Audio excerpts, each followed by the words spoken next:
Hello, dear listeners, and welcome to episode 158.2. That is the 158.2th and iteration of the Imaginary-Friend-Show.com podcast. This is the second part of our discussion with Dr. Peter Boghossian on his awesome book, A Manual for Creating Atheists. Seriously, listeners, if you have not bought this book after listening to part one, then you will surely have done so after listening to this second part.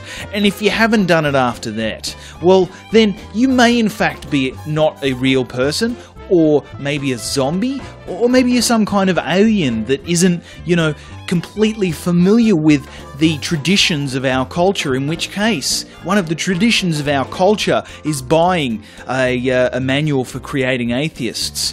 We understand that, okay? You're new to our planet.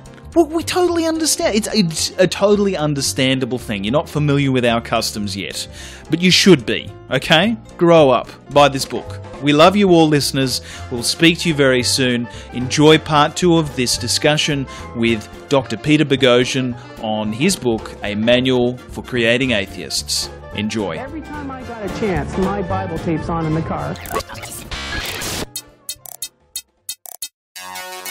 Well, sorry is not the kind of word that John Howard uses. When you read the Bible in Luke, you will know that Luke is not from New Jersey. And it's like this right here. Sorry, I keep saying I have not used the word conspiracy. With respect to the issue of whether gays and lesbians should be able to get married, you must understand the Federal Reserve is a cartel made up of the major banks. It's a very interesting thing, losing one's religion. I think it's a revolution for one. Actually, I don't even have a car right now. My car got stolen 4 weeks ago.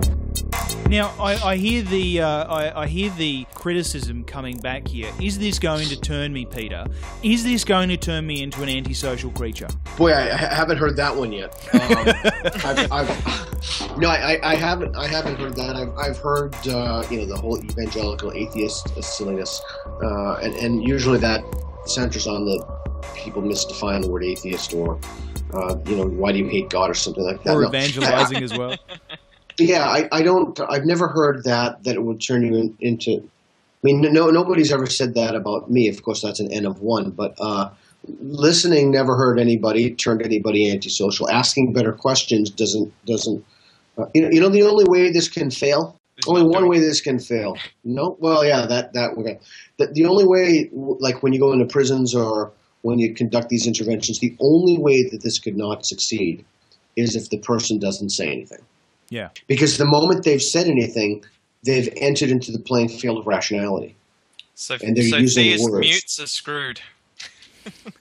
No, we still got sign language. Yeah, but again, the idea is that they would have to engage people. They would have to have a dialogue. And most people, I've found, most people are very sincere. Most people want to know what's true. They want to have a good life. They want to make better communities. But there's something that's damaging. They really have caught some kind of a epistemological contagion, and we need to help them. Yeah, and you want feedback from people who read the book as well. Once they start formulating their own questions and developing their own epistemology, you want that feedback, don't you?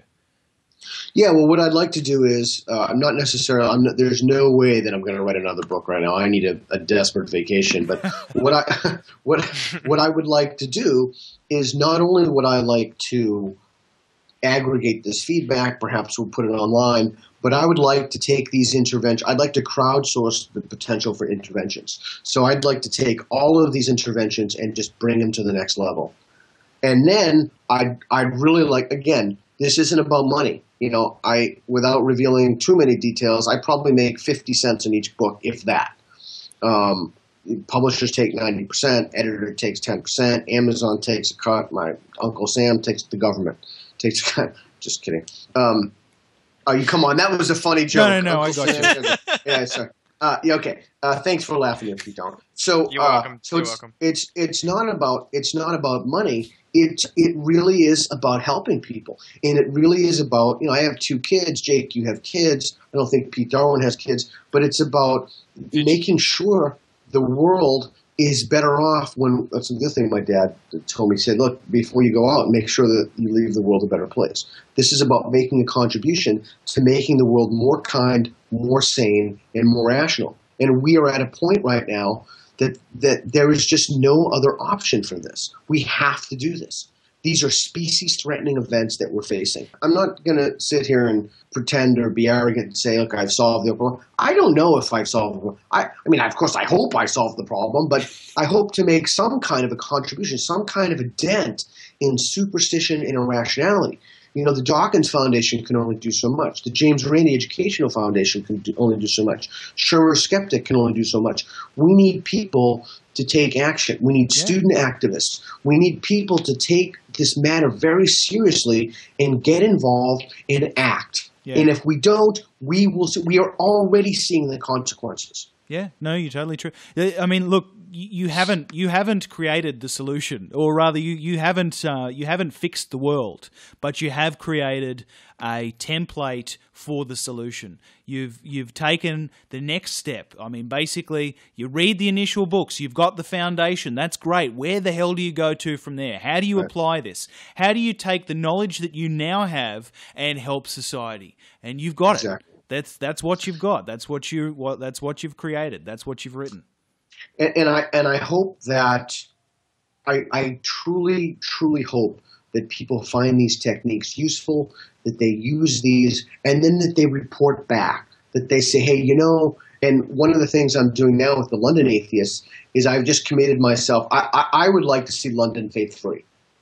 And so I've committed to developing and working with the London Atheists, and I know there's a very, very large membership, and I'm going to go in regularly in Skype, and people they have the book, they're working through the techniques. They're going to go into their communities and use the techniques. They're going to report. I would like to do this all over the world. I'd like to just sit here from my computer right here and hone everybody's interventions so that we can begin literally delivering not just tens of thousands, but millions of micro-inoculations to defeat the faith virus. Right here from my home computer. Nothing would make me happier. That would be an awesome contribution. Yeah. I'm going to set that up with the Brisbane Atheists, Peter. We've got to do that. That's great. I love that idea. Yeah, and faith-free, 2014. Let's do this. Oh, that would be awesome. I'd come down, so that would be awesome. Because I want to get to Australia. We're going to eat kangaroo. We're going to drink and eat. We'll do some street epistemology. We will literally go out in the street and. Was I correct in saying too, Pete, that you do Brazilian Jiu-Jitsu? I love Brazilian Jiu-Jitsu. In fact, oh man, we're going to have a roll. Yeah, I'd love to roll. In fact, tonight, this is one of the few things that I would sacrifice my roll for. Come December 30th, I'm chilling on everything. I've worked so hard and devoted so much time to the eradication of the faith virus that I've actually gotten out of shape and fat and not particularly happy about myself. But Brazilian Jiu-Jitsu is one of my passions.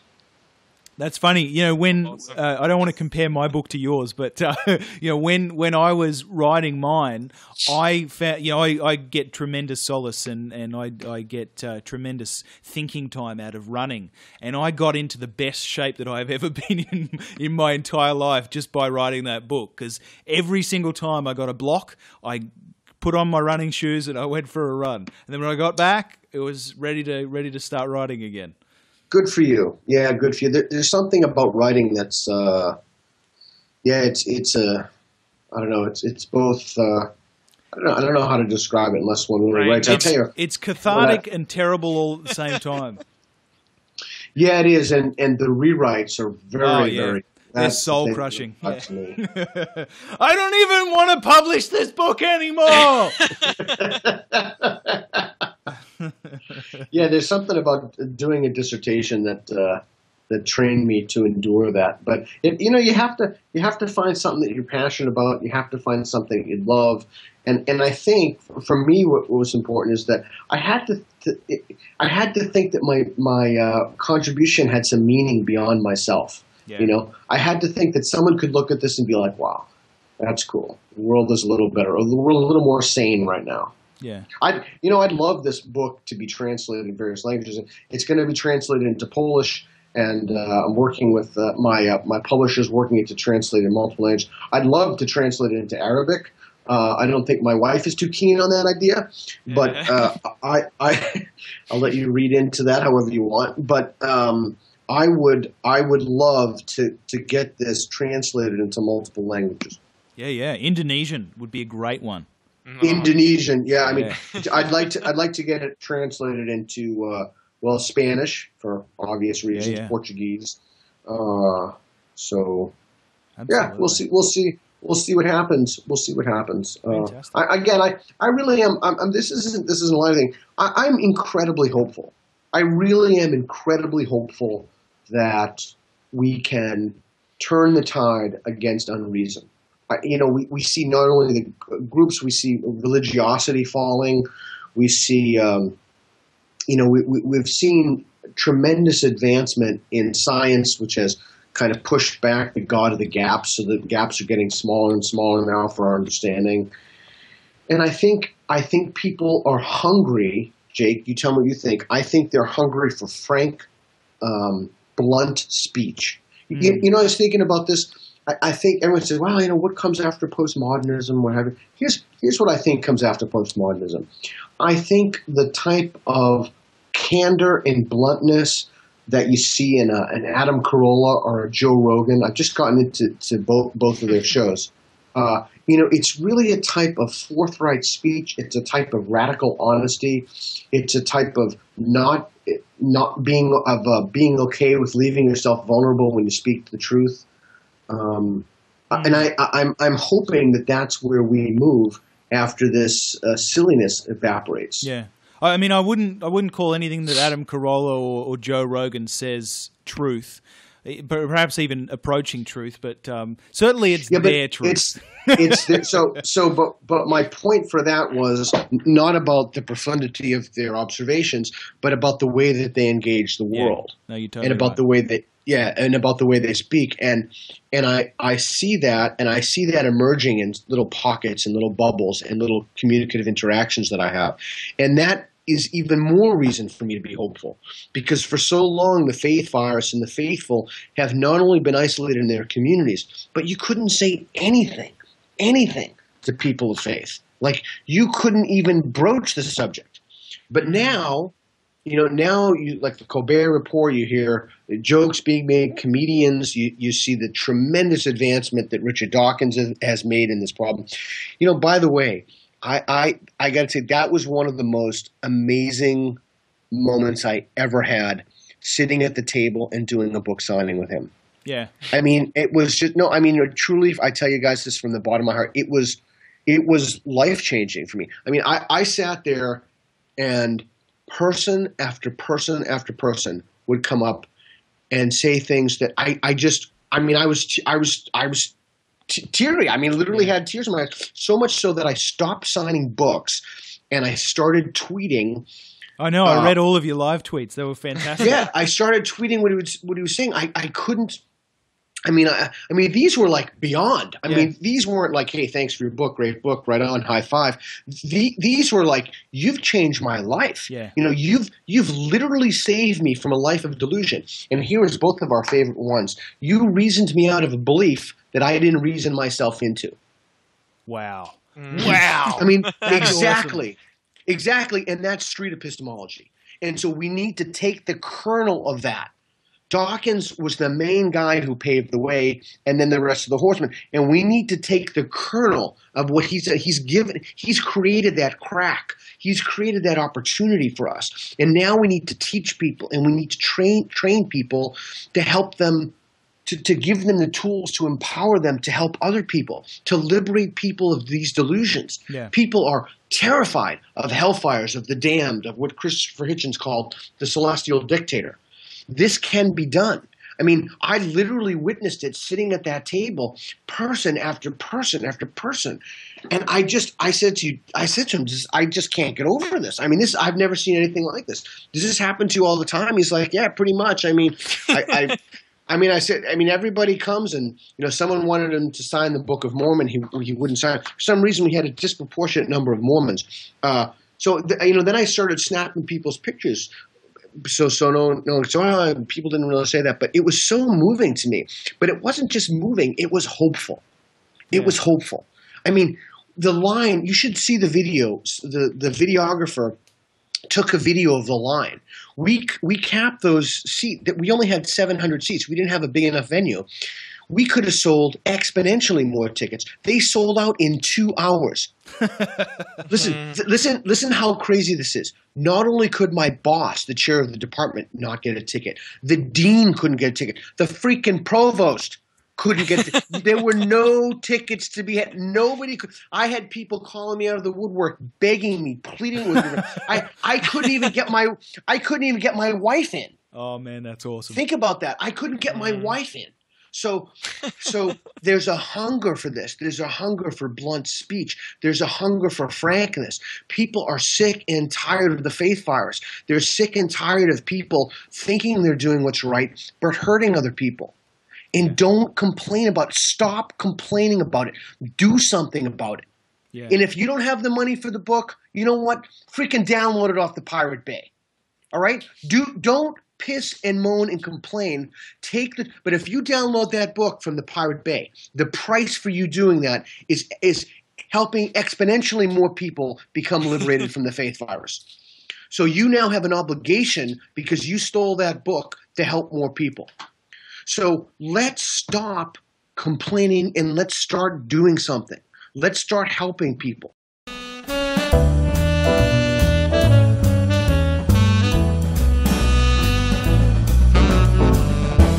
Hey, I'll tell you, we've got to wrap up soon, but I'll tell you something funny that's happened to me recently is we've got a whole bunch of Mormons that are on their mission that have moved into my area or that are staying with people in my area. I now have about 17 books of Mormon. Seriously. It's as though like the first guys came and we sat down. I got them. I offered them coffee. They didn't like the coffee, so I got them water, and we sat down and we had a discussion. Sorry, I should explain.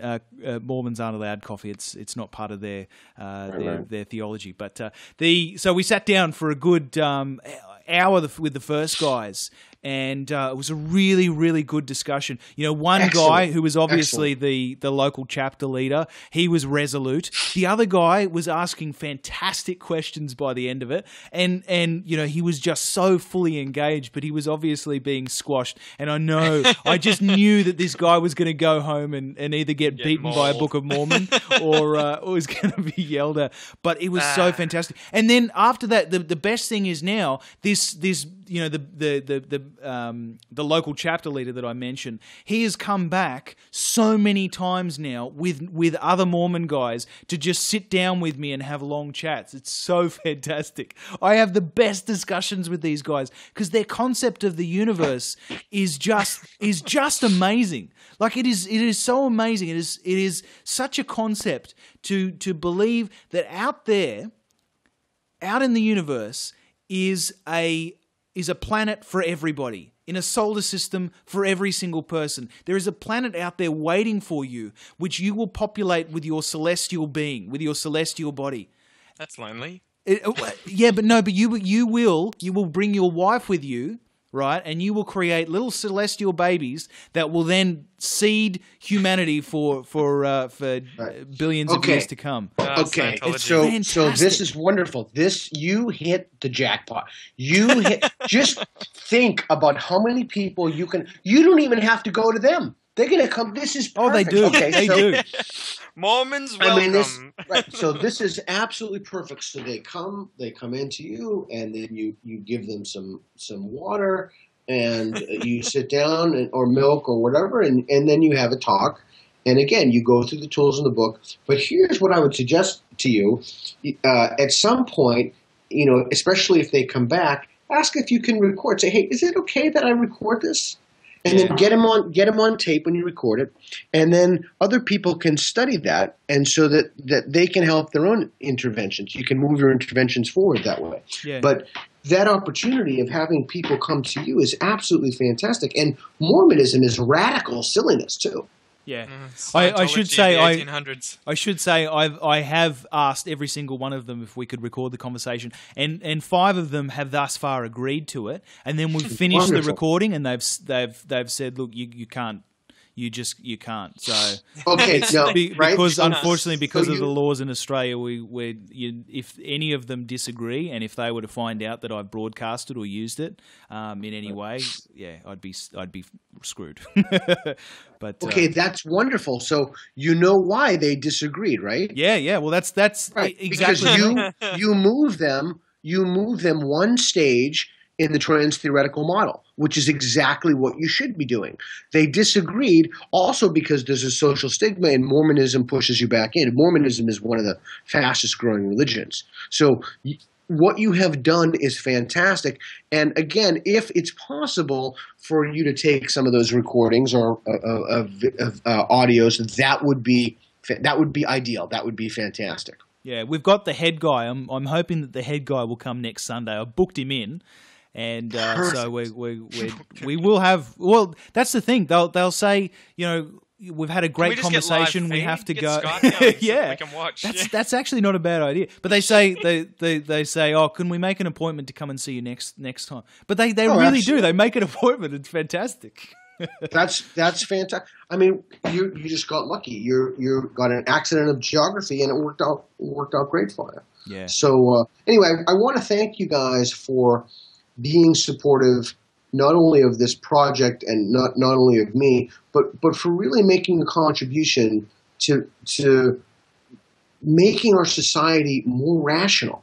And ultimately, that's enormous. I mean, that's a profound contribution.